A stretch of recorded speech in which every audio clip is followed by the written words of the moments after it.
El 27 de febrero de 2015, Dylan Moke Pua decidió emprender una caminata por las escaleras Haiku, considerado como uno de los senderos más peligrosos de Hawái, conocidas también como las escaleras al cielo.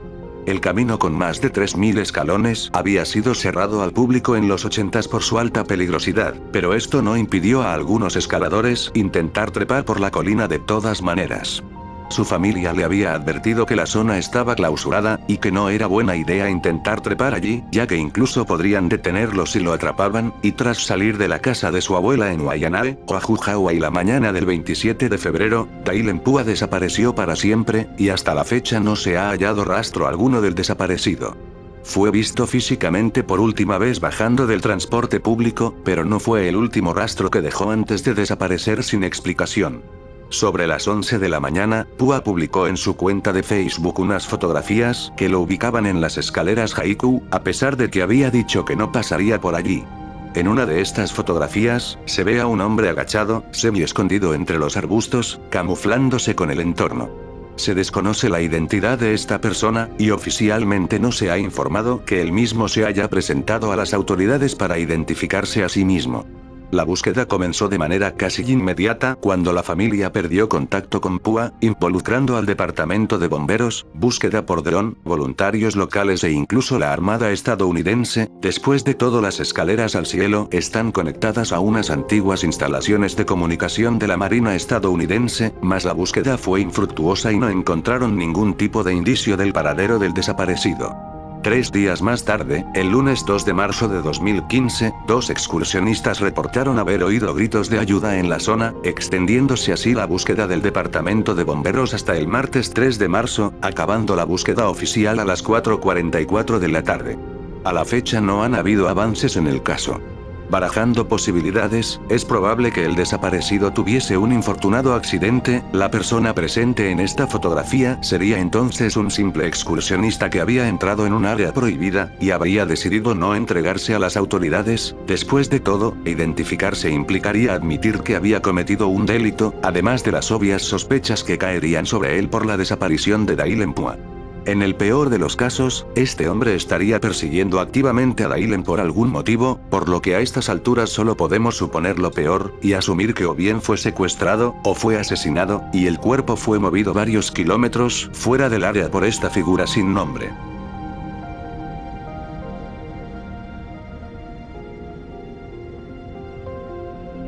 Eran las 8:15 de la noche del 20 de abril de 1989, la carretera estatal 200 de Montana a Circle estaba casi despejada, con pocos vehículos transitándola. Peggy Buller y su padre viajaban hacia el oeste, y un oficial de policía retirado, Carol Yates, viajaba detrás de ellos casualmente cuando el vehículo delantero debió dar un giro brusco para evitar una colisión frontal ocasionada por la precipitación de un vehículo que se acercaba a toda velocidad por el lado equivocado de la carretera.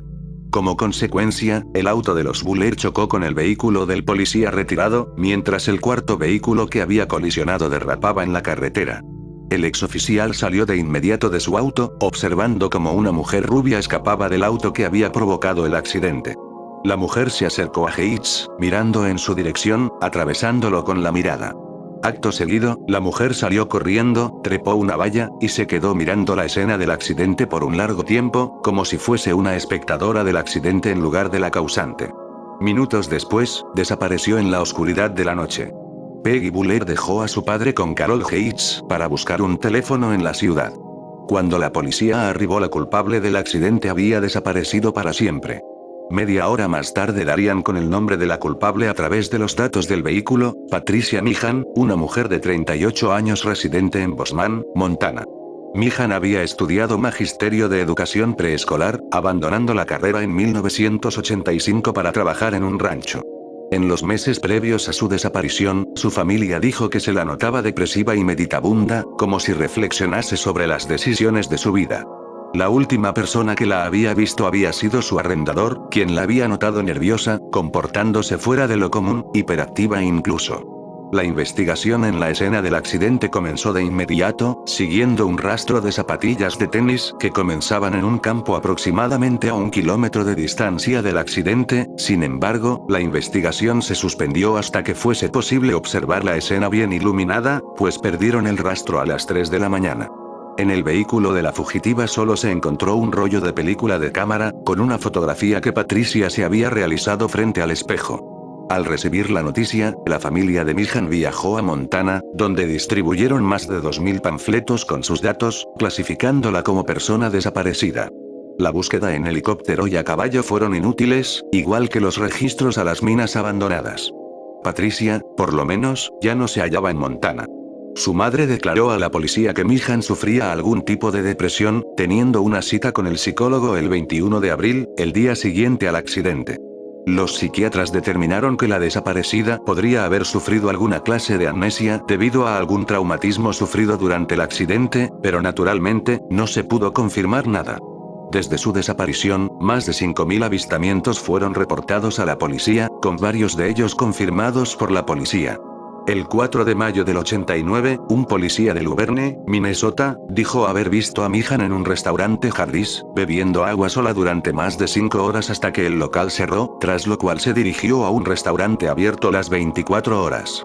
El policía la interrogó, declarando la mujer que era de Colorado, negándose a dar su nombre.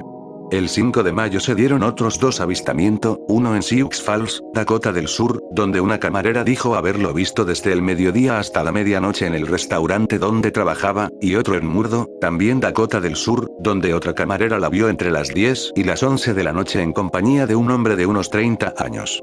Aquí es cuando tenemos que comenzar a dudar de los avistamientos, pues la desaparecida no podía estar en 2 lugares al mismo tiempo. De aquí en adelante sucedieron más de 25 avistamientos, la mayoría de camareras y camioneros. Varias mujeres fueron interrogadas en relación con la desaparición, entre ellas una camionera de aspecto demasiado similar y una mujer que había sido arrestada por tirar basura en la vía pública que se hacía llamar a sí misma Morning Star. Hasta donde sabemos, la última vez confirmada que hemos visto a Patricia Meehan fue el 19 de mayo de 1989, cuando una camarera de un restaurante cercano a la casa de Meehan en Bozeman informó haberla visto allí, comiendo de manera apresurada, desorientada y hablando para sus adentros. A la fecha los padres de Patricia Meehan han fallecido, y se sigue desconociendo el paradero de su hija, siendo la última pista de la víctima la fotografía hallada en la película de su vehículo.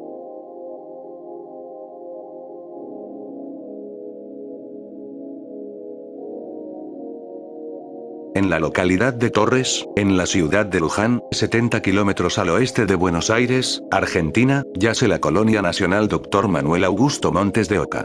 Desde la época colonial hasta finales del siglo XIX, los enfermos mentales eran encarcelados en prisiones si no tenían la suerte de acabar en hospitales públicos escasamente preparados para su propio cuidado. En estas condiciones se les trataba con sangrías, duchas frías, aislamiento, o se les suministraban medicaciones altamente intrusivas.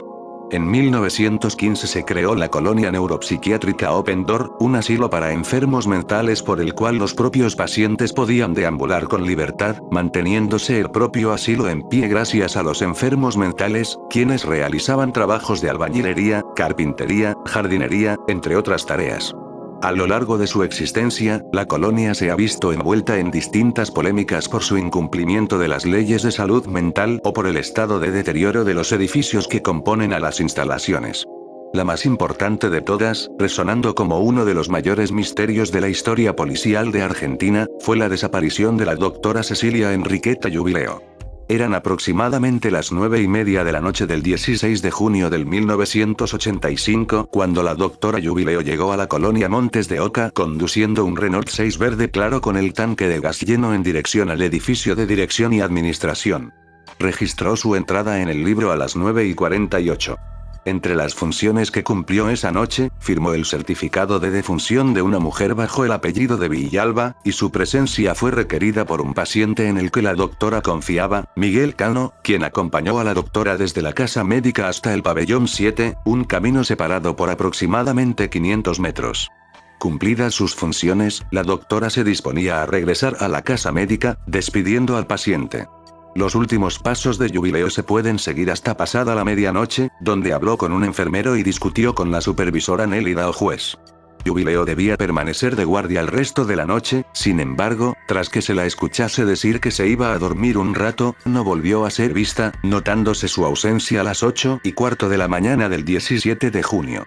Un médico fue a buscarla a su dormitorio, el cual estaba vacío, con la cama extendida y unos zapatos marrones con puntera beige en la mesa de luz.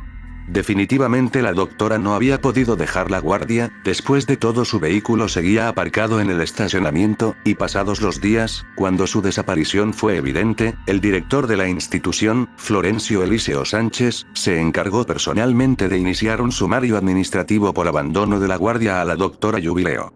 Entre el 16 y el 19 de junio se llevaron a cabo remodelaciones, durante las cuales el dormitorio de la doctora fue pintado, los muebles fueron movidos, y sus pertenencias retiradas.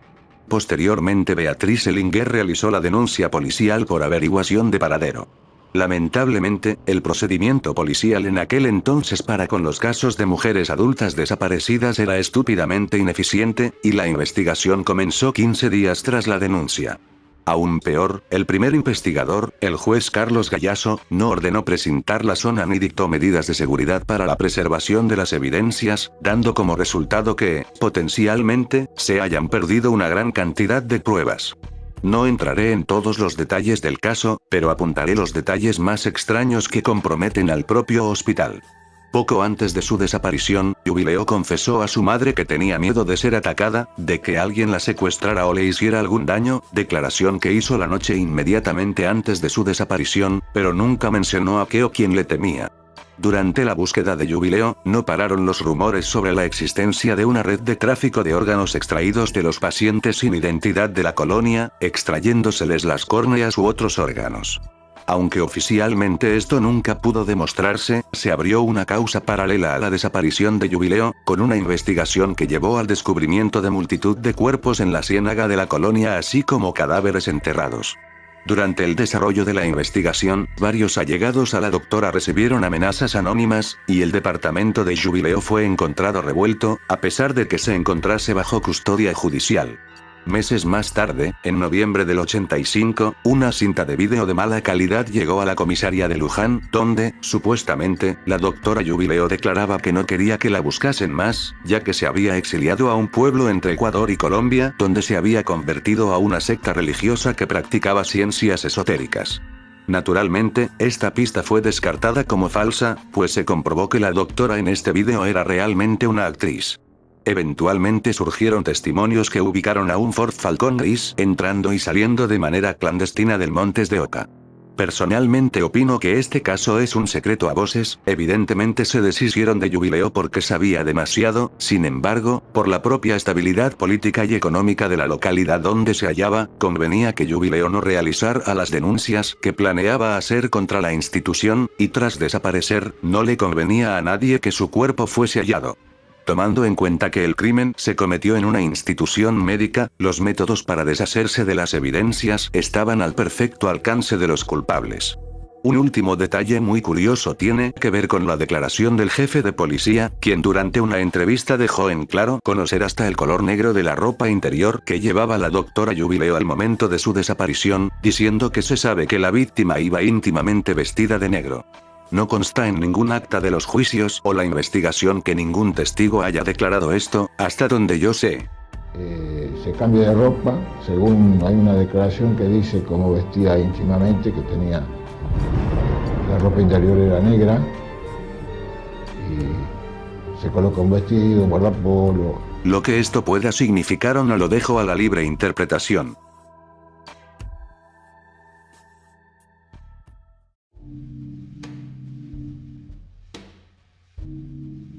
Un caso tan sencillo como extraño.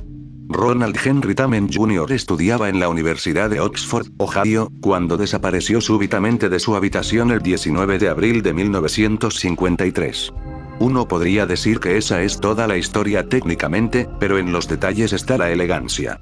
Esa noche Tamen se encontraba estudiando un libro de psicología cuando, sobre las 8 de la noche del sábado 19 de abril del 53, decidió salir de su habitación en el Fisher Hall para buscar nuevas sábanas, pues algún bromista había puesto pescados muertos en su cama. Llevó sus sábanas para lavar y recogió unas nuevas, regresó a su dormitorio, cerró la puerta, y no volvió a ser visto. A las 10:30 de la noche del mismo día, el compañero de cuarto de Tamen tocó a la puerta, nadie respondía, así que entró. Las luces estaban encendidas, sonaba música en la radio, el saco de su compañero estaba colgado, la billetera y las llaves de su auto estaban sobre la mesa, sobre la que había también un libro abierto. Tamen no regresó para la mañana siguiente, por lo que se procedió con la denuncia por desaparición. La última persona que lo había visto había sido el monitor del pasillo, a quien le había dicho que ese día iba a dormirse temprano. La mañana del 20 de abril una mujer denunció que un chico que encajaba en la descripción de Tamen había tocado a su puerta, pidiendo direcciones para llegar a una parada de autobús. El chico tenía, por algún motivo, el rostro manchado con tierra, y lucía desorientado. Se reportaron un par de avistamientos más, pero ninguno fue concluyente. A día de hoy no se tiene ninguna idea de qué podría haberle sucedido a Ronald Tamen. Desde su desaparición varios estudiantes dijeron haber visto su espectro manifestándose en el edificio Fisher Hall, el cual ya tenía fama de estar maldito, pues anteriormente había sido un asilo mental hasta la compra del edificio por parte de la universidad en 1925. Este caso, más allá de parecer sencillo, posee una profundidad increíble, considerándose una madriguera de conejo, pues existe un blog enteramente dedicado a la investigación de la vida de Ronald Tamen, involucrando multitud de posibilidades sobre su desaparición, desde chantaje y deudas hasta la posibilidad de que fuese homosexual. Les dejaré el blog, en inglés, en la descripción para los interesados.